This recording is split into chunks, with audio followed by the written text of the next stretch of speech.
7/2024 రోజు Miyapur police station నందు cheating come rape సెక్షన్ల రీత్యా కేసు నమోదు చేయడం జరిగింది. ఈ కేసు అదే రోజు మధ్యాహ్నం సమయంలోని ఉప్పల్ పోలీస్ స్టేషన్లోని 0 ఎఫ్ఐఆర్గా నమోదై మియాపూర్కి ట్రాన్స్ఫర్ కావడం జరిగింది. మియాపూర్లోని ఈ కేసుని రిజిస్టర్ చేసి ఇన్వెస్టిగేషన్ చేయడం జరుగుతుంది. ఇన్వెస్టిగేషన్లో భాగంగా కంప్లైంట్ యొక్క బ్రీఫ్ ఫ్యాక్ట్స్ ఏంటంటే, అమ్మాయి వయసు అందాజా 25 సంవత్సరాలు. ఆ అమ్మాయి గత 4 సంవత్సరాలుగా హైదరాబాద్లో ఉండి వివిధ కంపెనీలలోని ఉద్యోగం చేస్తా ఉప్పల్ నందు హాస్టల్లో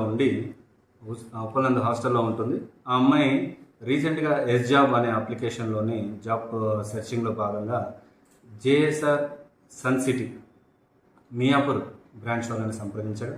అక్కడ పనిచేసేటువంటి సేల్స్ మ్యాన్లు ఆ అమ్మాయిని జాబ్లో పెట్టుకుంటారనే ఉద్దేశంతో కన్సల్ట్ అయిన తర్వాత తేదీ 29వ తారీఖు రోజు ఆ అమ్మాయి ఆ జాబ్ చేస్తానని చెప్పి ఒప్పుకోవడం జరిగింది.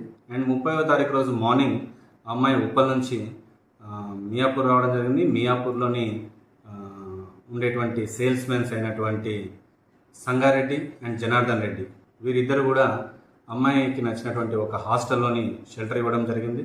ఆఫ్టర్ అమ్మాయి ఫ్రెష్ అయిన తర్వాత హాస్టల్ నుంచి పికప్ చేసుకొని యాదగిరిగుట్టలో ఉండేటువంటి మీటింగ్ అటెండ్ కావడము అండ్ సైట్ విజిట్స్కి వెళ్ళడం జరిగింది. అండ్ అక్కడ 9 గంటల వరకు మీటింగ్ అయిపోయిన తర్వాత రిటర్న్లో భాగంగా దారిలో వస్తూ అనుకోకుండా కారు బ్రేక్ డౌన్ అయిన తర్వాత ఈ ఇద్దరు జనార్దన్ రెడ్డి అండ్ సంగారెడ్డి వీరిద్దరు కూడా అమ్మాయితో మిస్బిహేవ్ చేయడం జరిగింది.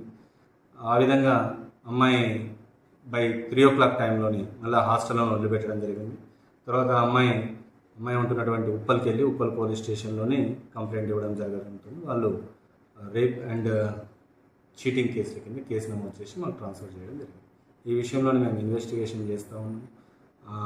సంబంధిత అమ్మాయిని మెడికల్కి పంపించడం, తర్వాత ఏదైతే ఇన్వెస్టిగేషన్ ప్రాసెస్ ఉంటాయో అవన్నీ కూడా ఫాలో అవుతుంది.